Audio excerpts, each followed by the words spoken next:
Diesel ist die einzige, was funktioniert. Elektro, nein.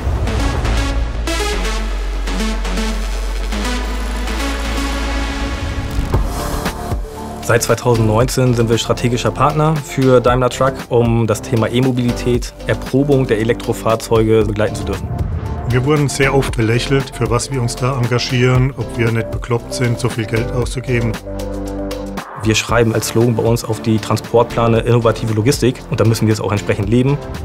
Idealismus ist am Anfang. Und dann ist die Frage, wird das unsere jetzigen Dieselfahrzeuge ablösen können? Mit 400 PS möchte ich hier unterwegs sein. Und die möchte ich hören, die möchte ich spüren und die möchte ich am liebsten auch riechen. Und das fällt alles weg. Als wir dann die ersten Fahrzeuge hatten, den ersten Prototypen auf dem Hof, da war eine Riesenskepsis. Betriebsrat da, was ist das, was soll das, geht nie. Ja, weil es halt zu wenig Ladestellen mit allem gibt, ne? Wir selber glauben, dass etwa 80% unseres Fuhrparkes voll elektrisch betrieben werden kann. Die Fahrzeuge müssen jetzt ihren Mann stehen und unter Beweis stellen, dass sie besser sind wie der Verbrenner.